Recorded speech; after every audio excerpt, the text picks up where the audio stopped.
Hey, John Gilroy here. The federal government has to move data with varying levels of security across many domains. Today, how to protect data in a cross-domain world. Hit the music, Manny.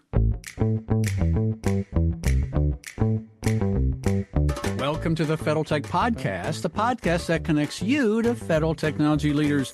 My name is John Gilroy, and I will be your moderator. Our guest today is Sean Berg. He's the CEO of a company called Everfox, Cross-Domain Solutions. You used to have a T-shirt and wear that all the time. You guys focus in on that, don't you? Absolutely. So at Everfox, you may know us as before as ForcePoint Federal, Raytheon Cyber Products before that. But we've been defending the world's critical data networks against the most complex cyber threats imaginable for over 25 years. And core to that is this concept of cross-domain technologies, which basically enables you to connect or access multiple domains from either from a single device or connect networks that should never be connected, like an unclassified to a secret to a top secret. So yeah, that's what we do.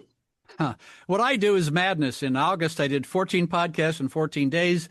I was in LA, Salt Lake City, and Seattle. I did with a lot of commercial companies, and they have different concerns than the federal government has. I'm sure there are commercial companies that really have to protect data. We know that. But by far, they don't worry as much. Maybe banks and insurance companies have to. But generally speaking, it's not as much a concern. And when I present this problem to different people, they say, okay, here's what we got. We're getting flooded with data. Okay, some is structured, some unstructured. Okay, it's pouring into the federal government. Finding a needle in a haystack is there. And then you have to maybe collaborate with someone and share this information at different levels of security in different domains. I mean, why did you jump into this, Sean? Well, like I said, we've been at it for 25 years, right? Yeah. This is probably one of the hardest problems that has to be solved out there. And it's absolutely critical, to mission, right? It's critical for the government to be able to, do their digital transformation. If you think about what are the big trends that are occurring within government right now as they look to drive a digital transformation, it's all about movement to the cloud and adoption of AI and how you're sharing information cross boundaries and things like that. And none of that works if you can't securely move the information between different security domains. So we view that as much national security implications as anything out there. And as you think about, you talked about commercial industries. Well, this is a similar problem. We have plenty of critical national infrastructure companies out there that have issues like this, where you have a operational technology network where all of your platforms that you're running, whether you're a defense industrial based customer or financial services or oil and gas or utilities, and that you have really important systems that you're trying to protect from the outside world, but you have it connected through your IT network. And think of this as a pretty similar issue to what the government has to do in terms of protecting their classified networks. Those organizations need to protect their operational technology networks as well. So, Sean, I record podcasts. I listen to podcasts. I love listening to people from these federal research labs. And yesterday I listened to a guy named Chris Ritter from the Idaho National Lab dealing with a lot of nuclear stuff, and really fascinating. And he talked about this data problem. And I thought, well, this is perfect. Well, ask Sean about this. And this guy said, he introduced this phrase called data wrangling, which has only been around a few years. And he goes, hey, all this data we're getting, 80% of our, for artificial intelligence, 80% of our time we're data wrangling. We're trying to figure out what goes where and what can I release? What does this have personal information? And what about maybe some security implications of nuclear research? It's just, it boils down to, it's so simple. Snap your finger and AI just bring in the data. No, whoa. I mean, never that simple. Yes. So in terms of this massive amount of data stores that everyone's creating, so how does Everfox handle it? Is it meta tags, or how exactly do you do this magic? Yeah, I mean, I think so. There's a couple of things associated with that. There is a large influx of data, and that data is basically being generated in open source areas, so unclassified environments. It's being generated at the secret and top secret level. And what you're trying to do is make sense of all of this data. And now we have, as a nation, as an organization, we have new tools to be able to sift through that data to find the underlying value from it. But the challenge is that this becomes a difficult AI problem where your data may sit at one classification, your algorithms may sit in another classification, and you want to be able to aggregate that information in a meaningful way to get the information you're trying to get out of it, right, through analytics. So what cross-domain technologies does is protect those the connections between those different disparate data lakes, if you will, and allow you to seamlessly be able to do the analysis at different levels, different security levels, to be able to identify the right information that you're trying to do. And, we work at Everfox, we work with zero trust providers who are doing data labeling and tagging of that data and encrypting that data. And, as they aggregate it, they're really looking to ensure the integrity of that data that they're doing the training and the modeling off of, because they don't want, potentially poisoned data, if you will, which is a new concept to train their models off of. So it's a really, challenge for a lot of our customers out there. What we're trying to do at Everfox is simplify those environments. So, we've announced a partnership with Palantir to do exactly that. Their analytics platforms operate at all different levels, and we need to be able to bridge those divides to be able to get the richness of data that's going to ultimately yield what you're trying to derive from the data. When I said data wrangler, my little brain flashed back to an interview I did with a company called Lasso. And the guy from us said, look, they're attacking the data. What do you mean they're attacking the data? Well, they're attacking the data that you use for they can document exactly how that's doing it. And so data wrangling, Lasso, and security. I mean, so 5 years ago, we'd have this discussion and Sean would have said, well, what planet are you on? But now that's really that's an attack vector now. It's all about the data for sure, and how you move the data, how you process, how you ensure integrity of that data. How you aggregate it in a way that your only the correct models can do the learning from that data is all part of the problem here. So earlier I said I went and looked up data wrangling on Google Trends, and it's my favorite go-to source. And so I went there and if you look at Google Trends, you see trends coming. Zero trust is a trend, I think. Identity seems to be a trend, but it seems like the big 400-foot boat is turning slowly more towards, hey, isn't it about the data? And so this seems to be the big, maybe it's a 2025 move to look, how do we even control what's coming in here? And so I think this is maybe you're positioning yourself well for the focus on data. For sure. And it's this is, you talked about some of these bigger transformational activities that are going on with government, and it has a lot to do with kind of modernizing those environments and modernizing their approach to things like cloud and AI, which is in zero trust, which is all really important, around the operating as an entity or as an agency. But it also permeates the warfighting side of things as well. So if you think about this concept of joint all-domain command and control, where basically every sensor out there needs to communicate with every command and control platform, and that needs to communicate with every effector out there. The data and the sharing of the data has to occur across weapon systems and military departments and combatant commands and coalition partnerships. This is the emerging problem that's occurring, out there as well, where if everything needs to talk to everything, how do you overlay trust in those environments?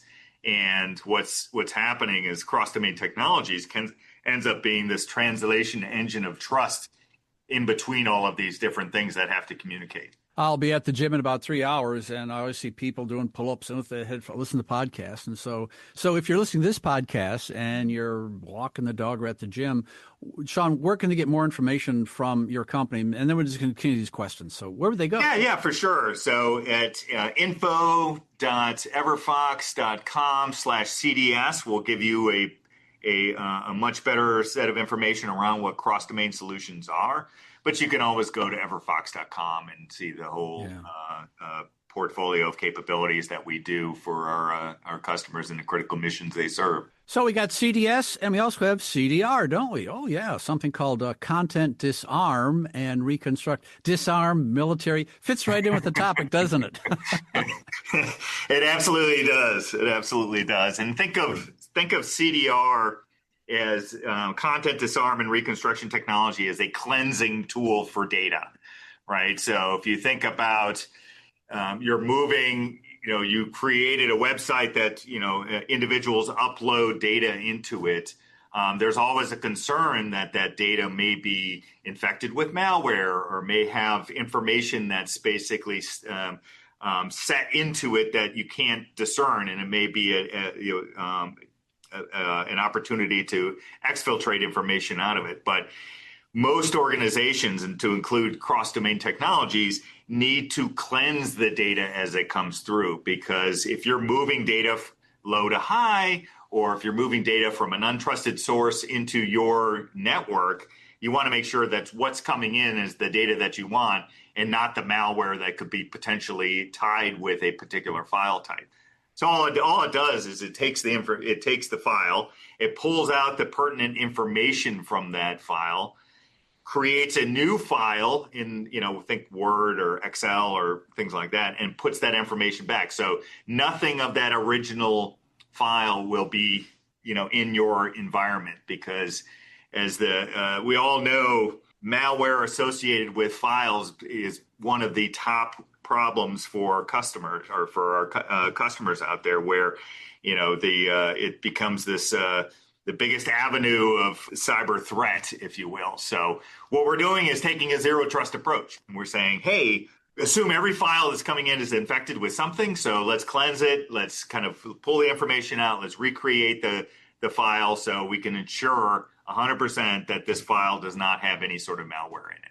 Well, let's dive into ZTA a little bit at Zero Trust. And one element of that is identity. And so you go to the Gilroy site and you say, this guy's okay. And all of a sudden things change. And so this is a dynamic world. And so I assume you don't care because you just look at the data, or where's that whole changing identity fit in? Yeah, no. So changing, identity is one of the key aspects of what Zero Trust is all about. You have to understand who the individual is, what access to type of information they have, and then have the controls in place to be able to merge what that, who that person is with what that data may exist out there. So it's absolutely critical for everything to do with the zero trust architectures, if you will.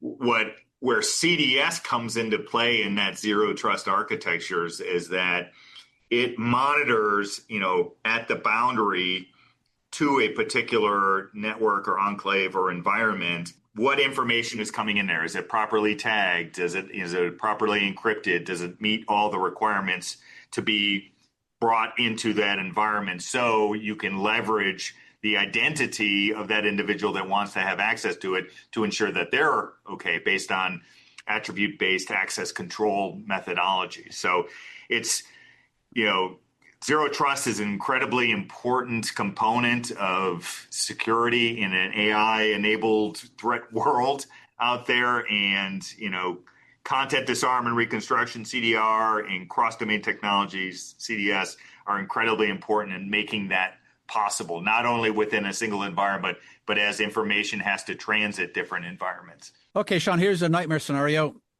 Show up for work, 9 o'clock on Monday morning, having a cup of coffee. Everything's great. Great weekend, looking great. And all of a sudden, 10 a.m., new policy change. Then you got to go back. Okay, now, what was legal, what was safe last week may have changed. And so this is a dynamic situation where we really have to respond to not only the threats varying, but the compliance is varying too, maybe more often than you'd like.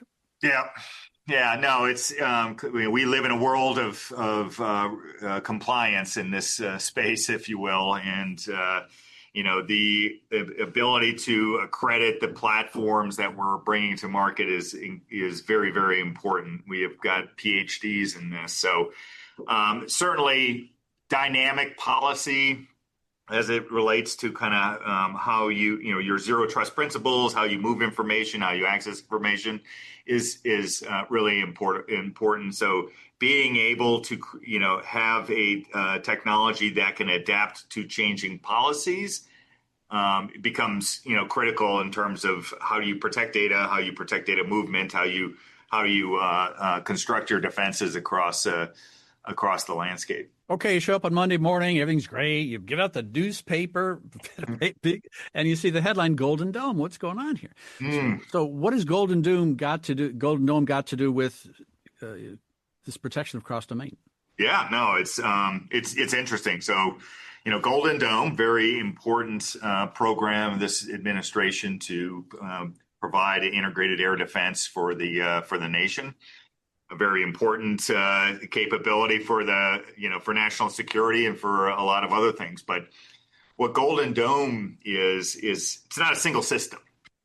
Think of it as this evolving systems of systems where, the really important component of this is the data layer, right? How data is interchanged, because again, this goes back to this joint all-domain command and control problem where every sensor needs to talk to every command and control system, and that needs to talk to every effector. So this is, the most difficult engineering problem is not developing a new interceptor, for the platform. It's very much, how you move the right data to the right place at the right time with the right level of assurance and the latency to make that system functional. And so think of this as a system like this where a Navy ship detects a launch, and that data gets enriched with space sensors that has to refine the track and ground radars that are being incorporated.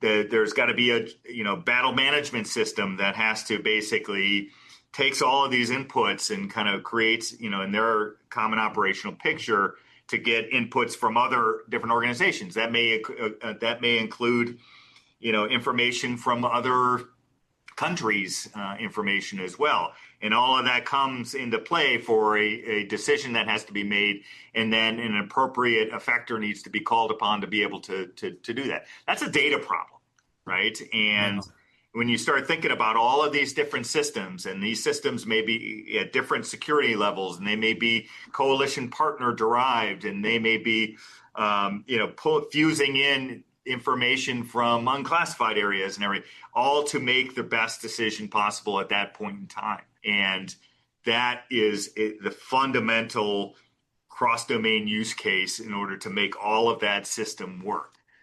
Incredibly important for the Golden Dome and all air defense integrated air defense platforms out there, and incredibly important to national security. If people listening to this, they're going to say, John, ask the obvious question. What's that? Well, AI is the answer for Sean. All you have to do is pop AI in there, and that can really help. Now, yeah, I think there may be specific targeted ways that AI can help in the cross-domain, but tell us how you're using it. Yeah, no, for sure. I mean, we view our role within AI as predominantly how we protect its use. In that scenario that we just talked about, there may be 15, 20 different AI tools that could exist within that spectrum of capability.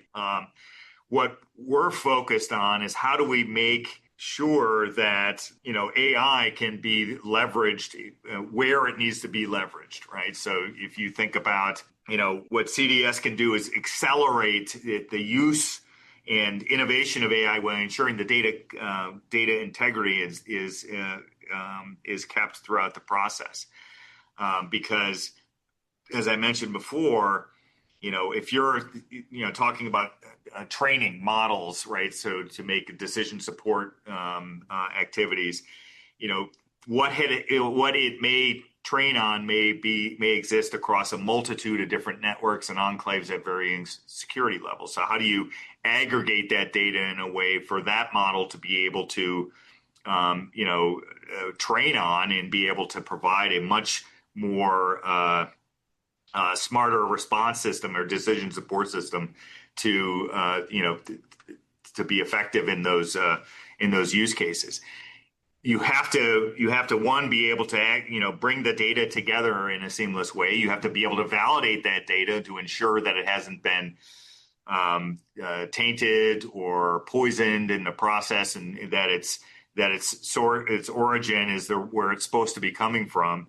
And then you need to be able to ensure that that AI model is allowed to be trained against that data.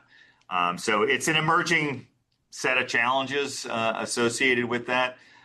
There's lots of opportunity to drive efficiencies in how we do it and enable more leverage of that capability.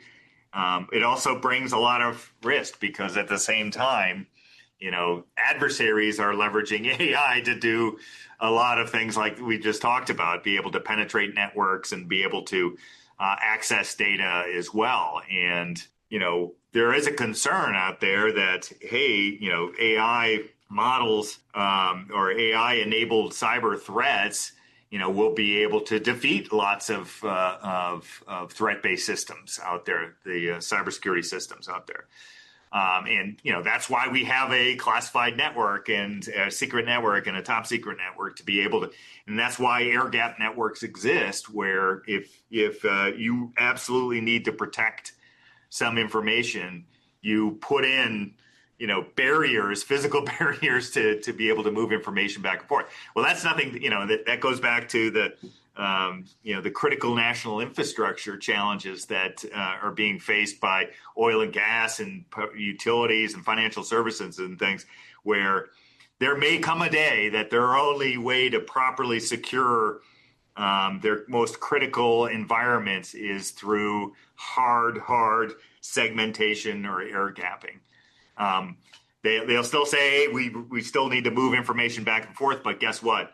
The government's been doing this now for 25 years, and we've been supporting them in their efforts. So, the ability to fully protect, networks that should never be or shouldn't be connected is something that we've got a lot of experience with. So, if that day comes where many of these other organizations need to fully segment their environments, we'll be ready to make sure that they can continue to run and operate as they need to. One topic, structured, unstructured data, I get it. Security, I get it. One problem that I see is might be legacy systems, because there might be legacy systems that maybe don't play well with new types of classification, or maybe they're these people called human beings that may say, nah, we're not sharing. We're not sharing with Sean. And so this is from the theoretical. So this is practical in the streets. So how do you deal with that? Yeah, no, legacy systems is a big challenge out there. It's a challenge for modernization. It's a challenge for efficiency. It's a challenge for organizations to be able to leverage that data to drive mission outcomes, which is really important. And again, ends up being a cross-domain challenge where you have these enclaves that are exclusively for some of these legacy systems, because the particular system may be vulnerable to other things. So you may want to fully segment it off, but it still has really important data. This is a common challenge out there across government. We leverage a number of tools, both like cross-domain transfer capabilities to be able to move data out of those environments in a secure way so it can be analyzed and be able to be leveraged with modern tools and capabilities.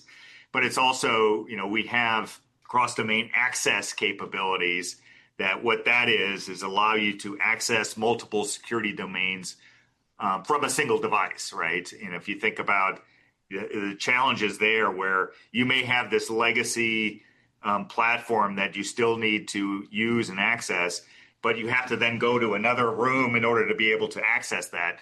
Well, this tool allows you to be able to access, that and access unclassified systems, secret, top secret, whatever the environment from a single desk. So you're not having to move around the organization to be able to access those networks and environments And it also gives you kind of a much better common picture around what's going on. But, the digital transformation journey is a long one. It takes a lot of, focused energy and effort to be able to modernize some of these big legacy platforms out there. What we do is enable, to be able to access and move information even in those legacy environments to give our customers the time and space to really be able to, enact their digital transformation journey, of modernization.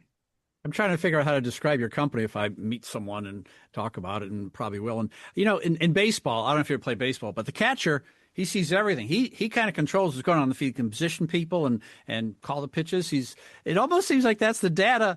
The cross. You're the catcher controlling what's going on here. It's like it's more an essential part. It's not really a traffic cop. It's more of a controller that really can see what's going on. And if there mistakes are made, then serious things can happen. So that's a responsibility. We're a key enabling technology for all of this stuff to work, right? Yeah. And it goes back to, all of these big secular trends that are occurring within government right now, like movement to the cloud and adoption of zero trust principles and AI protection and JADC2 and secure collaboration, command and control, analytics, critical infrastructure. These are all, really important trends around digital modernization for government. And we're right in the center of it, making it happen, enabling it to occur, and enabling, our customers to be able to leverage the latest and greatest technology to enhance national security. Wow, interesting. It's fascinating. Well, I'm sure in 6 or 8 months we'll have new threats and new opportunities, and who knows what kind of threats are on the horizon. But it's still going to be no matter what's going to happen, it seems it has to be transfer of information from one system to another, especially for these joint all-domain concerns, which that first word is joint means it points the finger at you. Yeah. It means more I know. Yeah. Like that's a big. This I can't underestimate the kind of the enormity of the challenge around this JADC2 concept, where, like, if you think about it, every vehicle out there, every UAV, every surface, subsurface, platform out there, air platform, is now a intelligence, surveillance, and reconnaissance asset out there. So It is communicating with lots of different organizations and capabilities and networks. It's being used as a intelligence gathering asset, whether it's electronic warfare or some other spectrum that it's pulling information from. So it's a data game, and how you aggregate that data, whether at the edge or whether back in the center, and what you do against that data, that's what matters. And that's what's going to matter most in any sort of conflict out there. Yeah, no doubt about that. Well, unfortunately, Sean, we're running out of time. I'll put a link to that reference in the show notes, so you can go to federaltechpodcast.com, Everfox, and find out. And I think you guys also have a cross-domain solutions 101 white paper, which I think I download. Only because, okay, let me read and then I'll think about it, and then I'll contact Sean, because these things have to be put in perspective, and every agency has a complete different view on this, and it's an important view, I think, for now and in the future. For sure. You have been listening to the Federal Tech Podcast with John Gilroy. I'd like to thank my guest, Sean Berg, CEO of Everfox. Thanks, Sean. Thank you.